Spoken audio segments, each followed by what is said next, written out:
अस्सलाम वालेकुम। Live with Adil Shahzeb के साथ मैं हूं आपका मेजबान। सुप्रीम कोर्ट में सियासतदानों की ताहयात नाअहली की मुद्दत के तयन से मुतालिक केस की समाअत के दौरान चीफ जस्टिस मिस्टर जस्टिस काजी फायज ईसा ने रिमार्क्स दिए हैं कि इलेक्शन सर पर हैं, हमें ये मसला हल करना है। चीफ जस्टिस काजी फायज ईसा ने रिमार्क्स दिए कि article 62(1)(f) court of law की बात करता है, आर्टिकल 99 हाई कोर्ट को, आर्टिकल 184(3) सुप्रीम कोर्ट को एक इख्तियार देता है। सवाल यह है कि क्या आर्टिकल 62(1)(f) सुप्रीम कोर्ट को कोई इख्तियार देता है?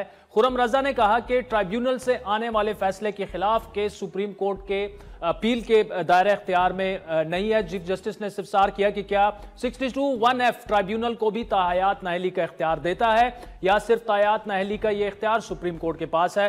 वकील खुर्रम रजा ने मजीद कहा कि आर्टिकल 62(1)(f) की डिक्लेरेशन देने का इख्तियार इलेक्शन ट्राइब्यूनल का है। आर्टिकल 62(1)(f) में कोर्ट ऑफ लॉ दर्ज है, सुप्रीम कोर्ट नहीं। जस्टिस मंसूर अली शाह ने रिमार्क्स दिए कि कत्ल और अगवा जैसे केसेस में तो बंदा दोबारा इलेक्शन का अहल हो जाता है। इस दौरान वकील खुर्रम रजा ने इस्लामी उसूलों का हवाला दिया। इस पर चीफ जस्टिस ने रिमार्क्स दिए कि आप इस्लाम की बात करते हैं तो फिर उसकी सपोर्ट में कोई दलील भी दें। और राह रास्त सिराते मुस्तकीम पर वापस आने का उसूल इस्लाम में है। शुरू में तो चंद ही लोग मुसलमान थे, इस तरह तो खुलफाए राशिदीन फिर वापस आ ही नहीं सकते थे। You just very casually referred to Islam. Either back it up, because I completely disagree with you. You have to back it up. If your contention is agreed, there were those who were violently opposed to Islam, and then they became Khalifs, Khulfa'i Rashideen. तो वो आ ही नहीं सकते थे फिर वापस। This just don't throw in Islam just like that. It is contrary to Islamic injunctions.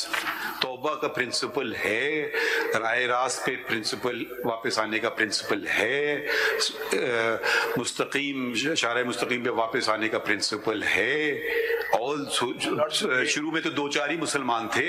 Justice Mansoor Ali Shah ने इस मौके पर रिमार्क्स दिए कि चले मौजू बदल देते हैं। अदालती डिक्लेरेशन किसी न किसी कानून की बुनियाद पर दिया जाता है, वो कानून अब कहता है कि ये मुद्दत 5 साल होगी। वकील खुर्रम रजा ने कहा कि पार्लिमानी बहस में तस्लीम किया गया 62(1)(f) मुद्दत पर खामोश है। समाअत के दौरान वकील उस्मान बलोच ने दलाइल दिए कि सुप्रीम कोर्ट ने समीउल्लाह बलोच केस में अल्लाह दिनों भाइयों केस पर इन्हिसार करते हुए नाअहली का फैसला दिया। सुप्रीम कोर्ट के ही 3 रुकनी बेंच ने 2020 में भाइयों नजरसानी केस में नाअहली कलअदम करार दी, लेकिन 62(1)(f) में समी बलोच का फैसला ही चलेगा क्योंकि ये 5 रुकनी बेंच का फैसला है। चीफ जस्टिस काजी फायज ईसा ने रिमार्क्स दिए कि समी बलोच फैसले में 62(1)(f) की तशरीह करने वाले जज ने फैसल वाडा केस में तशरीह कैसे बदल दी। वकील उस्मान करीम ने कहा कि ताहयात नाअहली का फैसला उस वक्त की चीफ जस्टिस उमर अताब बंदियाल ने लिखा। चीफ जस्टिस ने इस्तफसार किया कि आपके मुताबिक जस्टिस बंदियाल ने इस फैसले को बुनियाद बनाकर अपने ही मौकिफ की नफी की,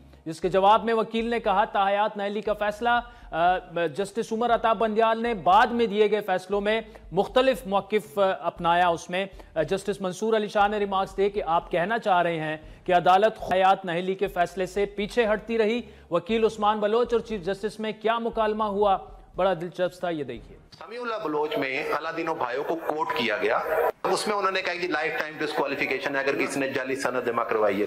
लाइफ टाइम। और रिव्यू क्या कहता है? रिव्यू में ये जजमेंट सेटिस्फाइड हो गया। सेटिस्फाइड हो गया ये रिव्यू में जो जजमेंट सेटिस्फाइड हुआ PLD 2020 सुप्रीम कोर्ट पे 591 उन्होंने कहा जी ये that is not a good law. और जबकि समीउल्लाह बलोच में इस पर रिलाई किया गया है, इसको कोर्ट किया गया है। Petition allowed. जी मालूम। ये रिव्यू भी 3 मेंबर जजमेंट थी। जी ये 3 मेंबर बेंच जजमेंट है। ये डिफरेंट बेंच है मालूम। ये मिस्टर जैसे उमर का बंदियाल साहब की जजमेंट है मालूम। तो ये एक और वेरिएशन यही मैं कर रहा हूँ मालूम कि अलादीनो भाइयों समीउल्लाह बलोच में एक्सट्रैक्ट कोर्ट करके अप्रूव किया गया। सुप्रीम कोर्ट में अदालती मुआविन उजैर भंडारी ने भी दलाइल दिए कि समीउल्लाह बलोच केस का फैसला खत्म किए बगैर रास्ता निकाला जा सकता है। अदालत अगर आर्टिकल 62 में अहलियत और 63 में नाअहली को अलग कर दे تو مسئلہ حل ہو سکتا ہے۔ چیف جسٹس نے استفسار کیا کہ کوئی عدالت کسی کے سچے راست گو ہونے کا ڈکلیریشن کیسے دے سکتی ہے؟ ایمانداری، امین اور فضول خرچ ہونے کا تعین عدالتیں کیسے کر سکتی ہیں؟ تاحیات نااہلی کیس میں سب کچھ سپریم کورٹ نے ہی کیا۔ جسٹس منصور علی شاہ نے ریمارکس دیے کہ آئین میں کہاں لکھا ہے کہ سپریم کورٹ ایسی ڈکلیریشن دے سکتی ہے؟ اس کے جواب میں عزیر بھنڈاری نے کہا کہ الیکشن ٹرائیبیونل تسلیم شدہ حقائق کی بنیاد پر ڈکلیریشن دے سکتا ہے۔ چیف جسٹس نے کہا کہ آپ اپنے ہی دلائل کی نفی کر رہے ہیں۔ ایک جج کہے گا نااہلی ہوتی ہے، دوسرا کہے گا نااہلی نہیں ہوتی۔ دوسری جانب اسلام آباد ہائی کورٹ نے قومی احتساب بیورو سے سزا یافتہ کے لیے نااہلی کی مدت 5 سال سے کی بجائے جو ہے وہ 10 سال کر دی ہے۔ نیب کیسز میں سزا یافتہ مسلم لیگ نون کے ٹکٹ ہولڈر فائق جمالی کی اہلیت کے خلاف نیب کی درخواست پر اسلام آباد ہائی کورٹ کے 2 رکنی بینچ نے سماعت کی۔ دوران سماعت نیب پروسیکیوٹر رافع مقصود نے دلائل دیے کہ سزا یافتہ شخص کے جیل سے رہا ہونے کے بعد اس کی نااہلی کی مدت شروع ہوگی۔ فائق جمالی کو سنائی گئی سزا میں 10 سال کی نااہلی بھی شامل تھی۔ سپریم کورٹ تک فائق جمالی کی سزا برقرار رہی۔ جسٹس محسن اختر کیانی نے ریمارکس دیے کہ یہ سوال ہی نہیں جس پر آپ دلائل دے رہے ہیں، سزا تو متنازع نہیں ہے۔ آئین میں ذیلی قانون سازی کیا آئین میں دی گئی تشریح سے مختلف ہو سکتی ہے؟ نیب پروسیکیوٹر نے جواب دیا کہ آئین کے آرٹیکل 63(1)(h) میں جنرل بات کی گئی ہے۔ نیب آرڈیننس ایک اسپیشل لا ہے، اس میں 10 سال کی نااہلی کی سزا موجود ہے۔ خالد لانگو کیس میں سپریم کورٹ نے نااہلی کی سزا برقرار رکھی۔ اسلام آباد ہائی کورٹ کے ڈویژن بینچ نے سنگل بینچ کا فیصلہ معطل کرتے ہوئے نیب سزا یافتہ کے لیے 10 سالہ نااہلی کی مدت بحال کر دی۔ آپ کو یاد دلاتے چلیں کہ 1 جنوری کو نیب نے سزا یافتہ افراد کی نااہلی کی مدت 10 سال کرنے کے لیے اسلام آباد ہائی کورٹ سے رجوع کیا تھا۔ گزشتہ سال جون میں سنگل بینچ نے نیب کی نااہلی کی مدت 10 کی بجائے 5 سال کر دی تھی۔ اسلام آباد ہائی کورٹ کی جانب سے نیب سے سزا یافتہ افراد کے لیے نااہلی کی مدت 10 سال کرنے کے بعد اگر بانی پی ٹی آئی کو نیب کے 190 ملین پاؤنڈ اور توشہ خانہ مقدمے میں سزا ہوتی ہے تو وہ 10 سال تک انتخابات میں حصہ نہیں لے سکیں گے۔ بانی پی ٹی آئی اور ان کی اہلیہ بشرا بی بی کے خلاف آج فرد جرم عائد نہ ہو سکی۔ کیس سماعت جو ہے وہ 6 جنوری تک ملتوی کر دی گئی۔ بات کریں گے پی ٹی آئی کی بیٹ کے انتخابی نشان واپس لینے کے معاملے کی۔ تحریک انصاف کی کوششیں جاری ہیں۔ آج تحریک انصاف نے سپریم کورٹ سے رجوع کیا۔ سابق چیئرمین پی ٹی آئی جو کہ اب سابق ہو چکے ہیں بیرسٹر گور علی خان نے درخواست میں موقف اختیار کیا کہ پشاور ہائی کورٹ کے جج نے قانون کی غلط تشریح کی جس کے باعث ناانصافی ہوئی۔ 26 دسمبر 2023 کو عارضی ریلیف ہمیں دیا گیا۔ درخواست میں سپریم کورٹ سے پشاور ہائی کورٹ کا فیصلہ کالعدم قرار دینے اور اپیل کو کل جمعے کو سماعت کے لیے مقرر کرنے کی استدعا کی گئی ہے۔ اس موقع پر میڈیا سے گفتگو میں بیرسٹر نے کہا کہ اگر پی ٹی آئی کے امیدوار آزاد حیثیت سے الیکشن لڑیں تو یہ سسٹم کی ہار ہوگی۔ پولیٹیکل پارٹی کے ساتھ کامن سمبل نہ ہونا اس پولیٹیکل پارٹی کے ڈیزولوشن کے مترادف ہے، لہٰذا پارٹی کو کرنا آئین کی خلاف ورزی ہے۔ اگر لوگ انڈیپینڈنٹ لڑیں گے اور ان کے اوپر فلورنگ کراسنگ کا قانون لاگو نہیں ہوگا تو جو بھی الیکشن جیتے گا جیت ان انڈیویجول کی تو ضرور ہو جائے گی کچھ وقتی طور پر، لیکن اس میں ہار سسٹم کی ہوگی۔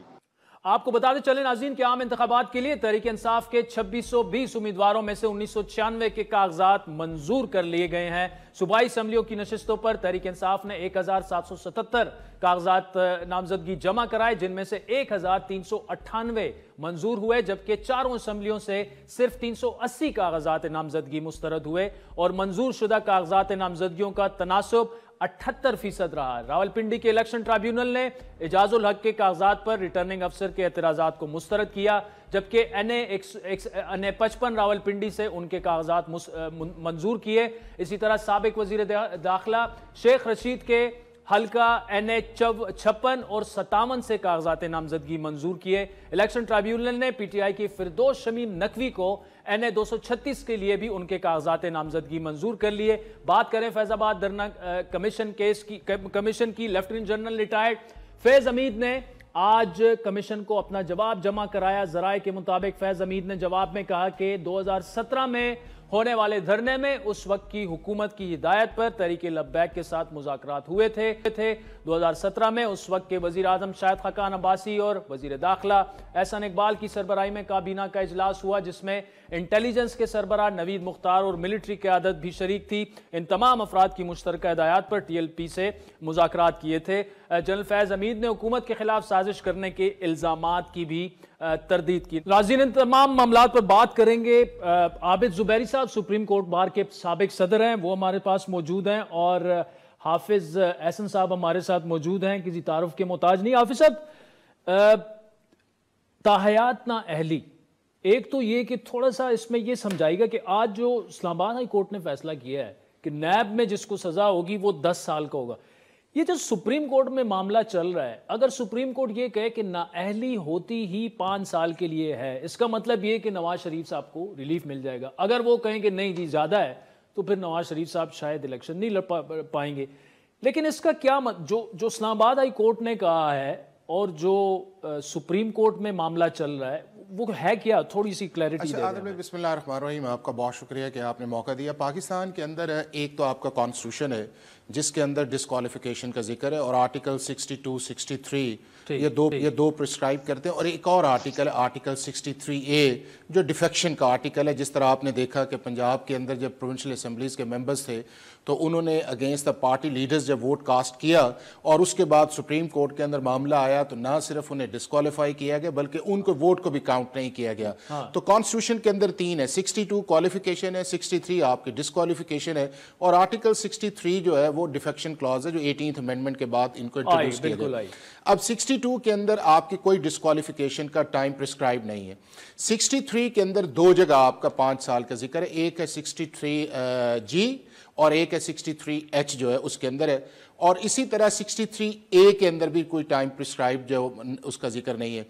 अब 73 के ओरिजिनल कॉन्स्टिट्यूशन के अंदर 85 तक जो था, कई क्लॉजेज ऐसी थी जिसके अंदर D, E, F और H है कि जिसके अंदर सादिक और अमीन वाला है, और राइट है, सजेशियस है, ये नहीं थी।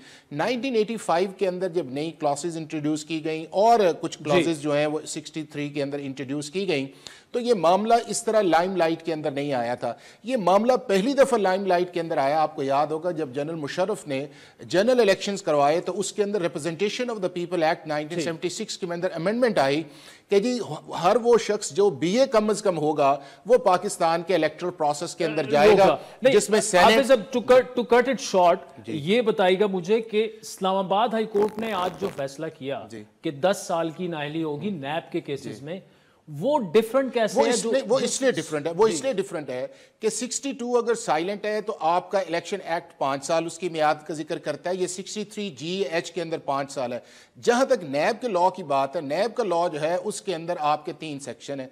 सेक्शन 9 आपके करप्ट प्रैक्टिसेस को डील करता है, सेक्शन 10 जो है वो आपको रिगरस इम्प्रिजनमेंट देता है, वो 14 साल तक हो सकती है, और सेक्शन 15 के अंदर जो है वो लिखा हुआ है कि अगर आप नैब के किसी लॉ के अंदर या प्रोविजंस के अंदर डिस्क्वालीफाई हो जाते हैं या आपको सजा कर दी जाती है तो आप 10 साल के लिए किसी भी पब्लिक ऑफिस होल्ड के लिए आप डिस्क्वालीफाई कर देंगे। और इसकी इंटरप्रिटेशन सुप्रीम कोर्ट बार बार करी, और आज भी एक जजमेंट आई थी जिसका जिक्र किया गया था कि सुप्रीम कोर्ट ऑफ पाकिस्तान की 2019 में भी एक जजमेंट है कि नैब के लॉ के अंदर 2 पनिशमेंट्स होती, एक ही है कि आपको पनिशमेंट कर दी गई, फाइन कर दिया गया, और दूसरा आप प्ली बार्गेनिंग के अंदर चले गए, और प्ली बार्गेनिंग के अंदर आप जाते हैं तो आप इंस्टॉलमेंट्स के अंदर चीजें जो पे बैक करते हैं। ठीक है। तो सुप्रीम कोर्ट ने उसके अंदर होल्ड के किया कि आपका 10 साल जो है वो सिर्फ ये नहीं है कि आपने अगर 5 या 7 साल की सजा हो वो पूरी करके 10 साल का पूरा होगा, बल्कि आपने वो जो पैसे देने हैं उस पैसे से आगे 10 साल जाएगा। अब ये इस्लामाबाद हाई कोर्ट की जजमेंट आई कि चूंकि इलेक्शन एक्ट के अंदर 5 साल का आया है तो लिहाजा 5 साल का इतलाक नैब पे भी आएगा। इसको जब नैब ने इंट्रा कोर्ट किया है तो बिल्कुल इस्लामाबाद हाई कोर्ट ने ठीक कहा है कि जितनी देर तक नैब लॉ के अंदर 10 साल का जिक्र है और उस सेक्शन को पार्लियामेंट जो है वो ओमिट नहीं करती है, उसको चेंज नहीं करती, उतनी देर तक 10 साल ही रहेगा, और उसके मुताबिक आज की जजमेंट आई। आबिद ज़ुबैरी साहब बहुत शुक्रिया। पहले तो बताइएगा सर कि अगर तो ये फैसला सुप्रीम कोर्ट ये कहती है कि जी 5 साल नाअहली की मुद्दत होगी, तो जाहिर बात है पॉलिटिकल इंप्लीकेशंस होंगी, नवाज शरीफ साहब इलेक्शन लड़ पाएंगे, अगर 5 साल नहीं तो फिर ऑब्वियसली वो इलेक्शन नहीं लड़ पाएंगे। लेकिन इमरान खान साहब भी डिस्क्वालीफाई हो चुके हैं और शायद मजीद केसेस में भी इम्पैक्ट उन पर भी आएगा, तो क्या होना चाहिए सर आपकी नजर में? 5 साल होनी चाहिए या लाइफ टाइम होनी चाहिए ये डिस्क्वालिफिकेशन? बिस्मिल्लाहिर्रहमानिर्रहीम। देखिए, पहले मैं एक बात का सवाब कर दूं, जो आपकी बात चल रही थी और मैं सुन रहा था एहसान भाई को, ये जो नैब के कानून है, आप देखें डिस्क्वालिफिकेशन का आर्टिकल है आर्टिकल 63 कॉन्स्टिट्यूशन में, وہ آپ نے دیکھا ہو جس میں بار بار بات ہو رہی ہے این اور ایچ میں صرف 5 سال کا پیریڈ دیا جس کو 2 سال کی سزا ہوگی کرمنل کیس میں تو وہ 5 سال کے لیے ڈسکوالیفائی ہو جائے گا. لیکن اس کا ایک سب کلوز ہے پی فار پاکستان. وہ کہتا ہے کہ اگر کسی قانون کے تحت اگر کوئی پیریڈ پرووائڈڈ ہے تو وہ پیریڈ لگے گا. اگر نیب کے قانون میں 10 سال ہے تو وہ 10 سال لگے گا. یہ آرٹیکل 63(1)(p) میں لکھا ہوا ہے کلیئر کہ اینی لا میڈ, اور اس میں آرڈیننس کو بھی شامل کیا ہوا, اس ایکسپلینیشن بھی ہے اس کے ساتھ. تو یہ بات تو کلیئر ہوگی کہ آئین کے اندر بھی دی ہوئی ہے بات کہ آپ کی ڈسکوالیفیکیشن کسی قانون کے تحت لکھا ہوا ہے کہ وہ 10 سال تک پبلک آفس ہولڈ کرے گا تو وہ 5 سال کی اس میں میعاد نہیں لگے گی. یہ بات آ گئی. دوسری بات جو آپ نے بات کی, اب دیکھیں کیس جو ہے نا یہ بڑا عجیب سا کیس ہے. اس میں ایک اب جو بات بار بار ہو رہی ہے کہ 62 63 کیا ان کو ایک ساتھ پڑھا جائے گا یا وہ الگ ہیں, ایک کوالیفیکیشن کی بات کرتا ہے ایک ڈسکوالیفیکیشن کی بات کرتا ہے. لیکن دیکھیں یہ آئین کا ہے. اب وہ ترمیم جو ہے آپ بار بار بات ہو رہی تھی کہ مارشل لاء کے زمانے میں آئی اور ڈکٹیٹرز نے کی, لیکن ہر کوئی سب کو یاد رکھنا چاہیے کہ یہ 2010 میں کوئی مارشل لاء نہیں تھا, پارلیمنٹ الیکٹڈ تھی اور اس کے اندر انہوں نے 18ویں ترمیم پاس کی. اس کے اندر اس کو ریٹین کیے گئے ان سارے کلوزز کو جو مارشل لاء کے زمانے میں ایڈ کیے تھے, اور اس 62(1)(f) جو ہے اس کے اندر ترمیم کی گئی کہ آپ کو ایک کورٹ آف لاء کا ڈکلریشن چاہیے ہوگا 62(1)(f) میں پابندی لگنے کے لیے آپ کے. اب پارلیمنٹ اس وقت چاہتی تو اس کو 5 سال کر سکتی تھی. اگر ڈیکلریشن کورٹ آف لاء کا آئے گا تو وہ 5 سال کے. اب وہ ڈبیٹ ہو رہی ہے کہ جی کورٹ آف لاء کا مطلب اس میں کانسٹیٹیوشنل کورٹ آتا ہے نہیں آتا, وہ الگ بات ہے. لیکن as the law stands today دیکھیے وہاں آرٹیکلز جو تھے اس میں 5 سال کا پیریڈ دیا, تو یہاں بھی 5 سال دے سکتے تھے یا 10 سال دے سکتے تھے. کورٹ نے کیا کہا ان کیسز میں, سمیع اللہ بلوچ, اور یہ سمیع اللہ بلوچ تو بہت 2018 کا کیس ہے, اس میں ڈالی کا کیس ہے 2010 2013. میرا اپنا ایک کیس تھا جعلی ڈگری کا کیس کیا تو سپریم کورٹ نے تاحیات ان کو بین کیا تو 2013 میں رپورٹڈ ہے وہ کیس. تو یہ ڈسکوالیفیکیشن جو ہو رہی ہے تاحیات وہ آج 2018 نواز شریف صاحب کے کیس سے شروع نہیں ہوئی ہے, اس سے پہلے سے ہو رہی ہے یہ. تو اب بات یہ ہے کہ انہوں نے کہا کہ کیونکہ اس نے کوئی پیریڈ نہیں دیا تو جب تک ڈیکلریشن رہتا ہے کورٹ کا اس وقت تک وہ نااہل ہوں گے, چاہے وہ ڈیکلریشن 10 سال کے لیے ہو بعد میں ریورس ہو جائے یا کچھ اگر نہیں ہوتا تو وہ پرمنٹ ہے. کیونکہ یہاں انہوں نے کہا کہ پارلیمنٹ نے کوئی پیریڈ پرووائڈ نہیں کیا گیا. بار بار اس کو کہا جا رہا ہے کہ 63 میں 5 سال دیا ہوا ہے تو 5 سال ادھر بھی ہونا چاہیے, اور مقننہ نے اپنے 233 کو امینڈ کر کے اس میں 5 سال کا پیریڈ دے دیا. میں یہ کہتا ہوں کہ اگر نواز شریف صاحب یا کسی کو بھی اس کا فائدہ ہوتی ہے کہ نواز شریف صاحب کا کیس زیر بحث نہیں ہے, ان کی ہوئی بھی ہے. اب یہ ان کورٹ کے اوپر یہ دیکھنا ہے وہ 232 کی کیا انٹرپریٹیشن کرتے ہیں. وہ کہتے ہیں 232 ان کورٹ یہ جو کیسز ہیں ان کو ختم کر دیتا ہے, یا کورٹ ان کیسز کو ریورس کر دیتی ہے, سمیع اللہ بلوچ اور باقی جو کیسز ہیں, تو پھر ان کو فائدہ ہوگا. کیونکہ بات جو کورٹ کے اندر ججمنٹس میں لکھی ہوئی ہے کہ اگر اس میں کوئی آپ کو پیریڈ دینا ہے تو سمپل ذیلی قانون سے نہیں ہوگا, وہ آئینی ترمیم پارلیمنٹ کو کرنی ہوگی 262(1)(f) میں پھر آئینی ترمیم کرنی ہوگی. اور پارلیمنٹ جو کہ اس وقت زبیری صاحب ٹھیک ہے موجود نہیں ہے, حافظ صاحب ہو نہیں سکتی, لیکن ذیلی قانون کو دیکھنا ہوگا کہ کیا ذیلی قانون سے یہ ہو سکتا ہے. یہ سمیع اللہ بلوچ, تو سمیع اللہ بلوچ والے کو اوور رول کرنا پڑے گا سپریم کورٹ کو. اچھا حافظ صاحب ایک اور مجھے بات بتائیے گا, اس وقت عدالتوں سے اگر کسی کو ریلیف مل رہا ہے تو دوسرا ایک سائیڈ یہ کہہ رہا ہے کہ جی یہ تو 9 مئی میں جو لوگ ملوث ہیں, سازشیں انہوں نے کی ہیں, ملک کو ریاست کو نقصان پہنچایا ہے, اور عدالتیں جو ہیں بڑی لینینٹ ہیں. جب ان کو ریلیف نہیں ملتا تو وہ کہتے ہیں جی دیکھیں نا ہمیں عدالتیں جو ہیں وہ رگڑ رہی ہیں. آپ کی ٹیک کیا ہے اس پر؟ دیکھیں ایک تو یہ ہے کہ تھوڑا سا میں 62 پہ ایک بات کر کے ٹائم میں ہمارے پاس بہت ہی کم ہے. اس کے اندر یہ ہے کہ پاکستان کے اندر 62(1)(f) کے اوپر جتنی کانٹراڈکٹری سٹیٹمنٹس آئی ہیں وہ کسی آرٹیکل پہ نہیں آئیں. 2008 سے لے کے 2023 تک فیصل واڈا تک جو ہے وہ جس طرح سپریم کورٹ کا موڈ ہوتا ہے اس طرح کی وہ ایک ججمنٹ آ جاتی ہے یا جس طرح کی سچویشن آتی ہے, اور اس چیز کو آج سپریم کورٹ نے آبزرو بھی کیا ہے. اسی لیے 7 ممبرز کا بینچ بنا ہے. جب کانسٹیٹیوشن کے اندر 62 کی میعاد نہیں ہے اور سپریم کورٹ آف پاکستان نے اس کو سٹریچ کیا, اور اگر سپریم کورٹ پاکستان کا 7 ممبرز بینچ جو ہے اس کو ریورس کر دیتا ہے تو میرا خیال ہے کہ یہ لیگل بحث ختم ہو جائے گی. اب جو دوسری بات اس چیز کے اندر ہے وہ یہ ہے کہ بڑی انفارچونیٹ ہے کہ پاکستان کا ایک کلچر بن گیا اس چیز کے اندر کہ اگر آپ کو کسی جگہ عدالت سے ریلیف ملے تو وہ عدالت بھی اچھی ہے, وہ سسٹم بھی اچھا ہے, اور اگر آپ کو ریلیف نہیں ملتا تو وہ عدالت بھی بری اور سسٹم بھی نہیں اچھا. اور یہ چیزیں جو ہیں سرایت کر گئی ہیں. اب آپ یہ دیکھ لیں کہ آپ کے سامنے 9 مئی کا ایک انسیڈنٹ آیا इतना एक इंपॉर्टेंट इंसिडेंट था, हमने सुप्रीम कोर्ट के अंदर गए, सुप्रीम कोर्ट ने उसे 4-5 हेयरिंग्स के अंदर किया, आज भी सुप्रीम कोर्ट ऑफ पाकिस्तान ने उसकी डिटेल रीजनिंग नहीं दी, हालांकि वो शॉर्ट जजमेंट सस्पेंड हो गई।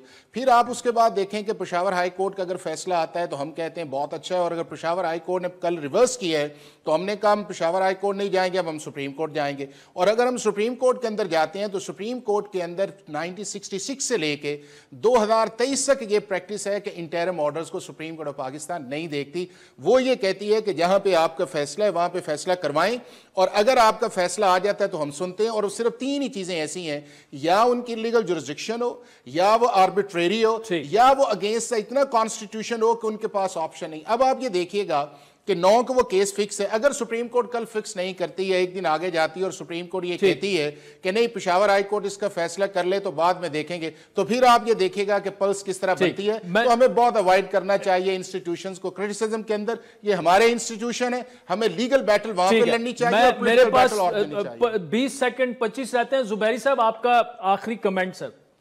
देखिए, बिल्कुल कोर्ट पे तनकीद नहीं करनी चाहिए, लेकिन फैसले पे ज़रूर तनकीद करनी चाहिए। अगर आप समझते हैं फैसला कानून के हिसाब से नहीं है, उसकी आपको आईन कानून सब इजाज़त देता है, हाँ, लेकिन वो आप पे बाइंडिंग होता है, आपको कबूल करना पड़ता है, लेकिन आप उसकी तनकीद ज़रूर कर सकते हैं। लेकिन जो आजकल जो जिस तरह से चीज़ें हो रही हैं, तो उसके बाद बिल्कुल तनकीद का हक बनता है, लेकिन तजलील नहीं करनी चाहिए। तनकीद और तजलील में फ़र्क है। यहाँ हमारी एक अजीब ट्रेंड है कि अगर वो तो तजलील शुरू हो जाती है, वो बिल्कुल नहीं हो। आपने देखा जब बंदयाल साहब चीफ जस्टिस थे, जब उन्होंने इलेक्शन वाले केसेज और केसेज चला रहे थे, किस तरह से तजलील की जाती थी।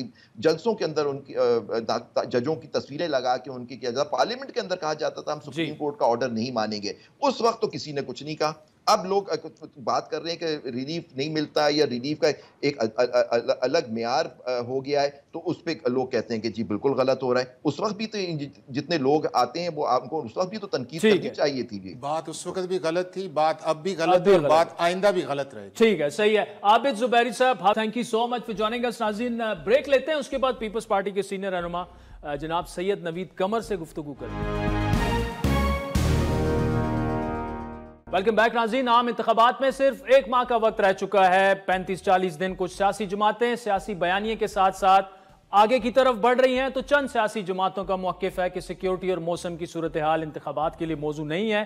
पीपल्स पार्टी की CEC ने वज़ीर आज़म के उम्मीदवार के तौर पर अपने चेयरमैन बिलावल भुट्टो को नामजद कर दिया है, और इजलास के बाद बिलावल ने ट्विटर पर पैगाम ये जारी किया कि मैं पाकिस्तान के वज़ीर आज़म के लिए अपनी पार्टी की नामजदगी को कबूल करता हूं। 8 फरवरी को हमें नफरत और तकसीम की सियासत को ख़त्म करना होगा। इस इजलास के बाद मीडिया से गुफ्तगू करते हुए बिलावल भुट्टो जरदारी ने 10 नुकाती इंतखाबी मंशूर पेश किया, जिन्हें उन्होंने अपने मंशूर को वो इनकलाबी कह रहे हैं। इनके तहत पंसमादा इलाकों में सोलर पार्क बनाए जाएंगे, अवाम को 300 यूनिट मुफ्त बिजली फराम की जाएगी। इसी तरह उन्होंने 30 लाख घरों की तामीर का ऐलान भी किया। बिलावल साहब ने क्या कहा, ये सुनिए, और उसके बाद पीपल्स पार्टी के सीनियर रहनुमा और साबिक वजीर खजाना जनाब नवीद कमर साहब हमें ज्वाइन करेंगे। 300 यूनिट्स मुफ्त बिजली पहुंचाना चाह रहे हैं। हम 30 लाख घर गरीब तरीन लोगों के लिए बनाना चाह रहे हैं।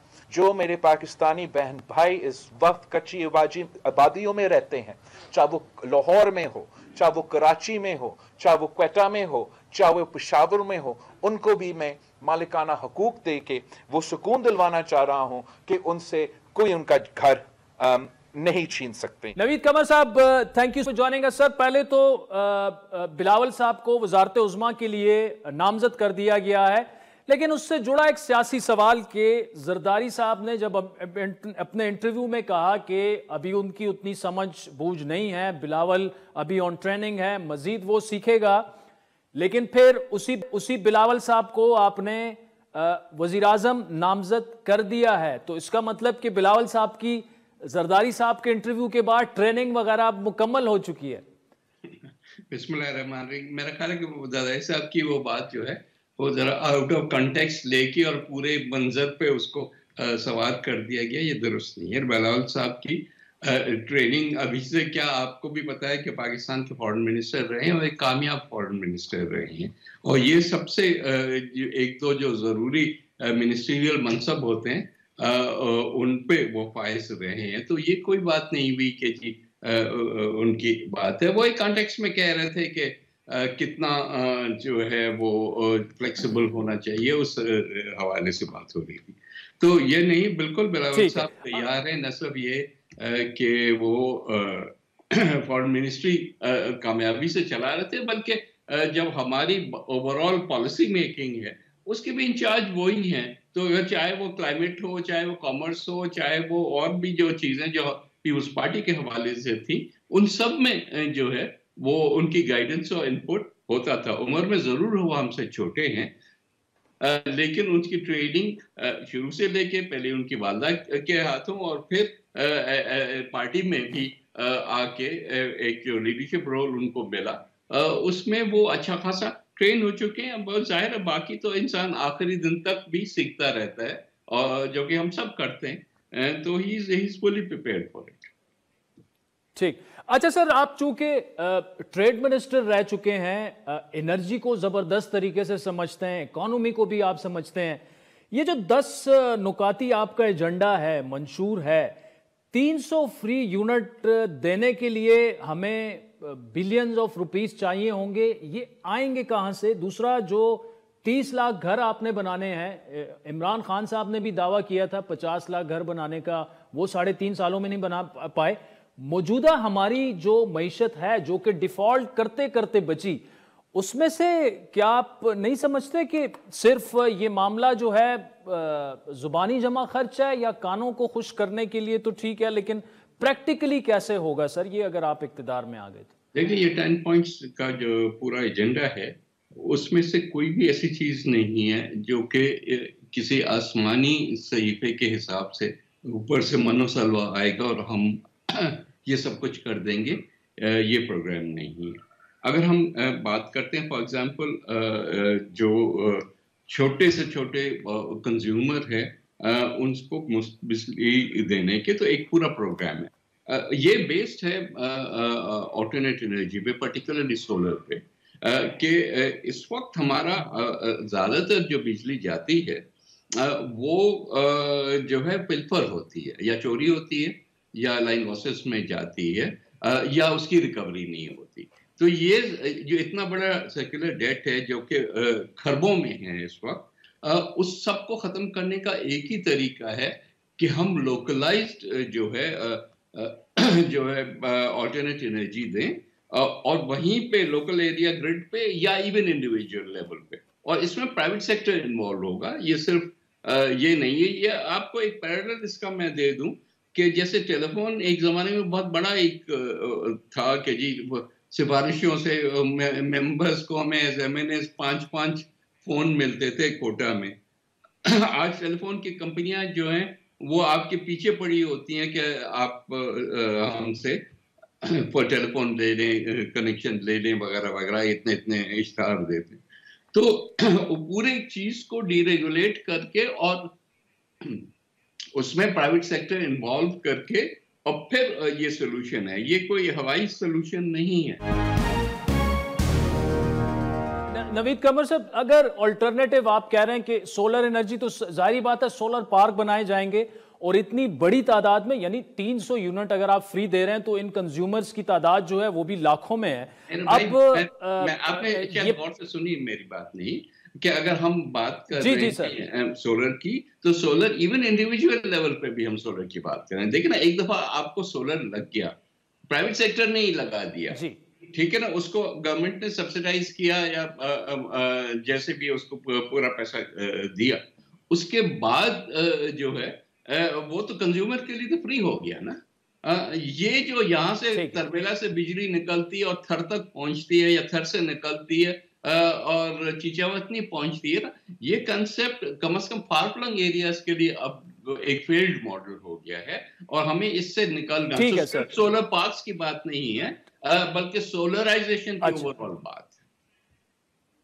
अच्छा सर, इसमें बुनियादी सवाल फिर वही कि इसकी फाइनेंसिंग का क्या वर्कआउट किया गया है, क्योंकि अगर हम फिर सब्सिडी की बात करते हैं तो आपको पता है कि जैसे ही आपकी गवर्नमेंट अगर आ जाती है तो आपको एक और आईएमएफ प्रोग्राम में जाना पड़ेगा। तो विद दीज पॉलिसीज क्या आईएमएफ को कन्विंस करना मुश्किल नहीं होगा कि एक महीने में अगर हम 400% सर सुई गैस की कीमतें बढ़ाई गई हैं, बिजली की बार बार बढ़ाई गई हैं, ऐसे में आईएमएफ को कैसे कन्विंस आप करेंगे? वो आईएमएफ जो कि निगरान हुकूमत ने बड़ी कोशिश की कि 300 यूनिट के सारिफीन को थोड़ा बहुत रिलीफ अबूरी दे दें, वो देने को नहीं तैयार, तो वो फ्री यूनिट पे कैसे मानेंगे? जी सर। देखिए, पहली चीज तो ये कि इस वाले सिस्टम में तो वाकई इम्पॉसिबल ना कि आपकी बिजली अगर उसका कम से कम 1/3 जो है आपको वापस से उसका मुआवजा नहीं मिल रहा, तो वो वाली तो बहुत ही महंगी बिजली है ना। तो बिजली को ही खुद आपको सस्ता करना होगा, और फाइनेंसिंग के दो तरीके हैं। एक तो ये कि जैसे मैंने बार बार कहा कि प्राइवेट सेक्टर इन्वॉल्व होगा, तो फाइनेंसिंग तो प्राइवेट सेक्टर को ही फैसिलिटेट किया जाएगा ना, गवर्नमेंट के बजट से तो नहीं दे सकते आप। दूसरा ये कि इस वक्त दुनिया में ग्रीन फाइनेंसिंग इतनी तकरीबन हर फंड जो है वो ग्रीन फाइनेंसिंग के लिए तैयार होता है। अगर हम उन किस्म के सोर्सेज को टैप नहीं करेंगे तो फिर हम यहाँ ग्रोथ कैसे कर सकेंगे? सो जाहिर है one has to be creative, लेकिन ये सारी चीजें जो हैं वो सोची गई हैं, try to the if not to the last detail, at least to quite a significant वो। तो मुझे पूरी यकीन है कि IMF प्रोग्राम है उसके हम कॉन्ट्रडिक्टरी नहीं होंगे। अच्छा सर, इसमें जो 30 लाख घर हैं, तो क्या वो भी इसी तरह, जिस तरह खान साहब ने वो लो मार्कअप पे, तो वो तो 4-5% पे लोन्स लोगों को देकर, लेकिन वो ज्यादा इसलिए नहीं चल पाया मामला कि जब आपका बेस रेट ही 25% तक पहुंच गया हो, तो फिर ऐसी स्कीमें ऑब्वियसली काम नहीं करती। तो 30 लाख घरों के लिए क्या प्लान है, और ये हुकूमत में आने के बाद से कब ये रोल आउट करने का प्लान है, ये मंसूबा? देखिए, पहली चीज तो ये कि इस वक्त भी आपको पता है कि government of Sindh for example लोगों के लिए under the Benazir housing scheme free घर बना के देती रही है। पिछले 5 साल में देखें तो हर एरिया में जो है वो सैकड़ों इफ नॉट हजारों घर बन चुके हैं। तो और उसके बाद जो हमारी पहले थी 5 मरला स्कीम, उसके तहत लो कॉस्ट हाउसिंग, ये सब मॉडल्स हमारे सामने हैं। उसको ही अपस्केल करने की बात आ रही है यहाँ पे, तो वो भी इसी तरह से फाइनेंस होगा, न कि हम अपने बजट से इसको फाइनेंस करें। अच्छा सर, ये इस वक्त देखिए पाकिस्तान की जो इकोनॉमिक सिचुएशन है, नई गवर्नमेंट जो भी आए उनको पहला काम यही करना है कि एक और नए आईएमएफ के प्रोग्राम में जाना है, और ये वाला सक्सेसफुली कंप्लीट हो चुका होगा। तो पीपल्स पार्टी क्या ज़हनी तौर पर इसके लिए तैयार है? क्योंकि देखिए इससे पहले पीटीआई में जब असद उमर साहब फाइनेंस मिनिस्टर बने, उन्होंने डिले करवाया, आईएमएफ में नहीं जाएंगे, ये हो जाएगा, वो हो जाएगा, नुकसान पाकिस्तानी मईशत को पहुंचा। फिर पीडीएम की गवर्नमेंट जो 16 माह रही, उसमें भी कुछ ऐसे फैसले हुए कि नुकसान पाकिस्तान को पहुंचा। क्या पीपल्स पार्टी इस पर कन्विंस्ड है कि जैसी अगर आपकी गवर्नमेंट आती है तो first thing you have to do is to sit down with IMF to negotiate the new मुआहदा? जी देखिए, सारी बात ही ये है कि पीपल्स पार्टी कभी भी मुश्किल फैसले करने से नहीं डरती। हम बिल्कुल आप जो बात कर रहे हैं वो दुरुस्त है कि इमरान खान साहब ने भी बहुत डिले किया ये फैसला, और फिर डिले करने के बाद एक दफ़ा आने के बाद फिर दोबारा से उसको रिवर्स किया, जिसके नताइज अवाम के लिए बहुत बुरे हुए। जो आज हम ये इन्फ्लेशन देख रहे हैं और बाकी इतने कड़वी शराइत देख रहे हैं, वो ऑफ अगेन ऑन अगेन की वजह से हुआ ना।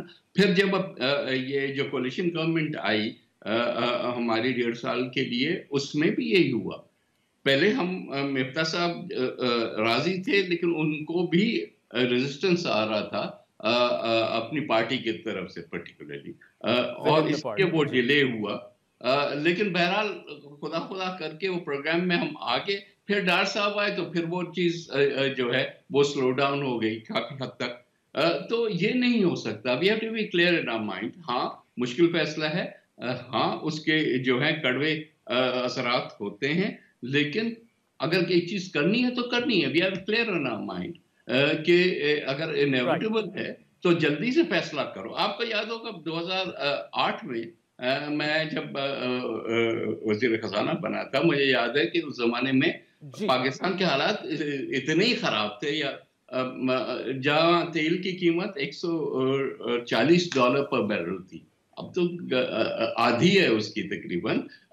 اس کے باوجود ہم نے کیا کیا؟ ہم نے فوری طور پہ وہاں کی سبسڈیز جو تھیں، جو انڈائریکٹ ہیں، جو ہر امیر غریب سب کو برابر ملتی ہیں، بلکہ امیر کو زیادہ ملتی ہیں کیونکہ وہ زیادہ کنزمپشن کرتا ہے، تو وہ ہٹا کے اور ہم نے ایک نیا پروگرام شروع کیا، بے نظیر انکم سپورٹ پروگرام. جو بھی اس کا کرٹیسزم ہوا، جی لوگوں کو آپ مفت میں پیسہ دے رہے ہیں کیسے ہوگا، لیکن بجٹ سے دیا نا، اور پھر دنیا نے اپریشیٹ کیا، اور کوئی اس کے بعد کی حکومت جو ہے نا اس کو رول بیک نہیں کر سکی، کیونکہ آج پورا ورلڈ بینک پوری دنیا میں کئی اور ممالک جو ہیں پاکستان کے ماڈل کو فالو کر رہے ہیں. تو سوال یہ ہے کہ ایک دفعہ آپ کے پاس کلیئرٹی ہو کہ ہم نے کیا کرنا ہے، اور اب بھی جو ہے فلسفی یہی ہے، بابا غریب کو اگر سپورٹ کرنی ہے تو کرو، امیر کو سپورٹ نہیں کرو. And that is the key to نہیں کریں گے. سید ٹھیک ہے، ٹھیک. سید نوید قمر صاحب، ناظرین، سابق وزیر تجارت، ان کی گفتگو آپ نے سنی. پیپلز پارٹی نے تقریباً اپنے منشور اور پالیسی کا اعلان کر دیا ہے. وقت چاہتا ہے ایک بریک کا، جس کے بعد آپ سے دوبارہ ملاقات ہو. ویلکم بیک ناظرین. افغان انٹیلیجنس کے نائب سربراہ اور افغان صوبے قندھار کے گورنر ملا شرین اخند ان دنوں پاکستان میں ہیں. انہوں نے گزشتہ روز اسلام آباد میں نگران وزیر خارجہ جلیل عباس جیلانی سے جو ہے وہ ملاقات بھی کی ہے. اب خیال یہ کیا جا رہا ہے کہ وہ قندھار میں موجود طالبان امیر ہبت اللہ اخندزادہ کا خصوصی پیغام لے کر آئے ہیں. انہوں نے ملاقات کے بعد سماجی رابطے کے پلیٹ فارم ایکس پر نگران وزیر خارجہ نے کہا کہ ان کی ملا شرین سے ملاقات سودمند رہی. اس سے پہلے افغان سفیر نے گزشتہ ماہ مولانا فضل الرحمان سے ملاقات میں انہیں دورہ کابل کی دعوت دی تھی، لیکن ابھی تک مولانا صاحب نے یہ دورہ نہیں کیا. اب ملا اخند کی قیادت میں طالبان وفد جو ہیں عام انتخابات سے پہلے اسلام آباد کا دورہ کر رہے ہیں. بڑی امپورٹنٹ وقت میں کر رہے ہیں کیونکہ پاکستان کو دہشت گردی کے ایک نئے لہر کا سامنا ہے. افغانستان کی سرحد سے ملحقہ جو صوبے ہیں دو، خیبر پختونخوا اور بلوچستان میں حملوں میں اضافہ دیکھا گیا ہے. Pakistan institute of peace studies نے بھی سال 2023 کی سالانہ رپورٹ جاری کی ہے، جس میں بتایا گیا کہ گزشتہ 3 سالوں میں پاکستان میں دہشت گردی کے واقعات میں اضافے کا رجحان دیکھا گیا ہے. اسی رپورٹ کے مطابق طالبان کے ساتھ داعش خراسان اور بلوچستان لبریشن آرمی کی کارروائیاں نہ صرف بڑھ رہی ہیں بلکہ 3 سالوں کے دوران ملک میں 82% حملوں کے ذمہ دار یہ تینوں کلعدم گروہ ہیں. ان تمام معاملات پر گفتگو کرنے کے لیے ہمیں دیا ہے ایمبیسڈر ڈاکٹر ملیحہ لودھی صاحبہ نے، کسی تعارف کی محتاج نہیں ہے. ڈاکٹر صاحبہ، thank you so much for joining us. Pakistan کی فورن پالیسی چیلنجز پر آپ سے بات ہوتی رہتی ہے ڈاکٹر صاحبہ، لیکن جو فوری مسئلہ یا فوری چیلنج ہے وہ افغانستان میں ٹی ٹی پی والا معاملہ ہے. ان کے انٹیلیجنس کے نائب سربراہ یہاں پر موجود ہیں. کیا یہ آئس بریکنگ اس کو قرار دیا جا سکتا ہے، یا ٹی ٹی پی والا معاملہ اتنا پیچیدہ ہے کہ اس میں آئس بریکنگ فی الحال نہیں ہو سکتی؟ میرا خیال ہے یہ جو دورہ گورنر آف قندھار کا یہاں پاکستان میں رہا ہے، یہ بہت ہی اہم وقت پہ ہوا ہے. آپ کو معلوم ہے کہ یہ جو گورنر ہیں یہ افغانستان کے جو اسپریچول ہیڈ ہیں ان کے بہت قریب سمجھے جاتے ہیں. وہ کہتے ہیں انگریزی میں ہی ہیز ہز ایئر. تو ان کا یہاں آنا، اور وہ بھی ایک کافی اہم ڈیلیگیشن کے ساتھ جس میں انٹیلیجنس کے بھی لوگ ہیں، ڈیفنس کے بھی لوگ ہیں، تو یہ ایک کوشش ہے میرا خیال ہے کابل کی طرف سے کہ جو تعلقات میں تناؤ آیا ہے، ٹینشنز جو بڑی ہیں اس وجہ سے کہ افغان حکومت نے کوئی ایکشن نہیں لیا ٹی ٹی پی کے خلاف، تو چاہتے وہ یہ ہیں ظاہر ہے کہ وہ تعلقات جو ہیں وہ ایک درست سمت میں آ جائیں. لیکن اب دیکھنا یہ ہے کہ پاکستان نے تو ظاہر ہے ایک پالیسی شفٹ آئی ہے پاکستان کی جو ہے اپروچ ٹو کابل، اس میں ہم نے دیکھا ہے کہ اٹس اے ٹفر پالیسی، اور پاکستان نے مختلف لیورز استعمال کیے ہیں. اس کی لیوریج تو ہے کابل کے ساتھ، اور اس لیوریج میں افغان باشندوں کا یہاں سے جانا، ان کو نکالا جانا جو بھی لیگل ایلینز تھے، پھر ٹرانزٹ ٹریڈ کے حوالے سے کچھ ایکشنز جو پاکستان نے لیے، اور پھر ڈکلیریٹری لیول پہ جو پاکستان نے کرٹیسائز کیا ہے اور ڈیمانڈ کیا ہے کابل سے کہ وہ ٹی ٹی پی کے خلاف ایکشن لیں. یہ دیکھیں تو ہم نے دیکھنا اب یہ ہے کہ اس دورے سے آیا کابل پہ یہ جو پریشر پڑا ہوگا پاکستان کی طرف سے، اس سے کوئی پازیٹیو چیز نکلے گی پاکستان کے لیے یا نہیں. अभी तो कबल इस वक्त होगा कहना। चलें डॉक्टर साहब, अब उम्मीद है बेहतरी की तरफ ये बात जाए, लेकिन Pakistan institute of peace studies की हालिया जो रिपोर्ट सामने आई है उस पर अगर नजर डालें तो पिछले 3 सालों में मुसलसल इजाफा देखने में आ रहा है दहशतगर्दी की कार्रवाइयों में। उन्हीं की रिपोर्ट के मुताबिक 80% दहशतगर्द कार्रवाइयों में टीटीपी, दाइश और बीएलए मुलव्विस है, और जाहिर बात है बीएलए भी अफगान सरजमीन इस्तेमाल करती है। क्या ये काफी होगा कि अफगान तालिबान की लीडरशिप, मतलब क्या ये उनके बस में है कि वो ये मामला टीटीपी वाला हल करवा सकें? देखिए, 2 पहलू हैं पाकिस्तान को, जो सिक्योरिटी थ्रेट्स का सामना पाकिस्तान कर रहा है इस वक्त, और उसका एक पहलू इंटरनल है यानी कि अंदरूनी, और एक पहलू एक्सटर्नल है जिसका ताल्लुक अफगानिस्तान की तालिबान एडमिनिस्ट्रेशन के साथ है। तो पाकिस्तान को भी जो एक्शंस लेने हैं, जाहिर है पाकिस्तान की जो सिक्योरिटी एजेंसीज हैं, पाकिस्तान की जो फौज है, उनको एक ऐसी स्ट्रेटजी के तहत इन थ्रेट्स का सामना करना है जो शायद हमने वो तसलसल नहीं देखा अपनी उस पॉलिसी में जो कि हमें ज़रूरत है। जहाँ तक एक्सटर्नल पहलू है, यस बिल्कुल अफगान तालिबान के बस में तो है कि वो टीटीपी को कंटेन करें, टीटीपी को डिसमेंटल करें बल्कि, लेकिन अभी तक हमने उनकी तरफ से कोई इस तरह का इशारा नहीं देखा जिससे कि हम मुतमईन हों कि वो तैयार हैं कोई एक्शन लेने के लिए। इसीलिए तो पाकिस्तान ने इतना दबाव बढ़ाया है काबुल पे हाल ही में। पिछले चंद महीनों से तो पाकिस्तान ने adopted a very tough policy. तो अब देखते ये हैं कि जो उनके इख्तियार में है, जो मैं समझती हूँ है, क्या वो टीटीपी को कंटेन कर पाएंगे या नहीं। अच्छा डॉक्टर साहब, पाकिस्तान की जो सालाना फॉरेन पॉलिसी की कंसल्टेटिव मीटिंग है इस्लामाबाद में शुरू हो चुकी है, 3 दिन वो रहेगी। अब नया साल शुरू हो चुका है तो 35-40 दिन बाद तकरीबन इलेक्शंस हैं, रीजनल इश्यूज अपनी जगह पर हैं, लेकिन फॉरेन पॉलिसी के चैलेंजेस हमारे क्या हैं, और जो नई हुकूमत आएगी ऑब्वियसली उनके लिए भी ये चैलेंजेस सबसे मुश्किल होंगे संभालना। अव्वल तो ये कि ये एक मुंतखब हुकूमत का काम है कि वो इस किस्म का एक ब्रॉड रेंजिंग रिव्यू करें अपनी खारजा पॉलिसी का। इस वक्त ये जो कंसल्टेटिव एनवॉइस कॉन्फ्रेंस हो रही है, मैं समझती हूँ कि अभी इलेक्शन को सिर्फ 1 ही महीना रह गया, तो इसकी इस वक्त ज़रूरत नहीं थी मेरी राय में। जब मुंतखब हुकूमत आएगी उनके लिए ज़रूरी होगा कि एक ब्रॉड रेंजिंग रिव्यू करें। देखें दुनिया में कितनी तब्दीलियां आई हैं, इतनी चेंजेस आई हैं, खित्ते में भी, मिडल ईस्ट में आपको पता ही है वहाँ तो जंग हो रही है। तो इस हवाले से हमें देखना ये है कि पाकिस्तान को अपने, देखें मुफाद तो एक मुल्क के तब्दील नहीं होते, जो चीज़ तब्दील होनी पड़ती है वो स्ट्रैटेजी होती है कि हम अपने इंटरेस्ट को किस तरह से आगे लेके जाएं और अपने गोल्स कैसे अचीव करें। तो उसके लिए जाहिर है पाकिस्तान की जो नई हुकूमत आएगी उसको आराम से बैठ के एक रिव्यू करके देखना पड़ेगा जो मेजर इश्यूज हैं पाकिस्तान के फॉरेन पॉलिसी के, या चैलेंजेस हैं आप ये कह सकते हैं। अव्वल तो ये है कि चीन और अमेरिका के दरमियान जो तनाव है उसको कैसे नेविगेट करना। दूसरा, खित्ते में अफगान तालिबान की तो बात हो रही थी आपसे, अफगानिस्तान के साथ हमने अपने बॉर्डर को कैसे सिक्योर करना है, खारजा पॉलिसी किस तरह से रखनी है अफगान तालिबान के साथ, और फिर भारत के साथ जहां पर प्राइम मिनिस्टर मोदी का लगता ये है कि वो अगले इंतखाबात में भी वो जीत जाएंगे। तो ऐसे वक्त पे जबकि भारत को कोई दिलचस्पी ही नहीं है पाकिस्तान के साथ बातचीत शुरू करने के लिए, और ना ही उन्होंने कोई लचक दिखाई है मकबूजा कश्मीर के हवाले से, जो कि आपको मालूम है एक कॉर्नरस्टोन रहा है पाकिस्तान की खारजा पॉलिसी का। तो ये मेजर चैलेंजेस तो ये हैं।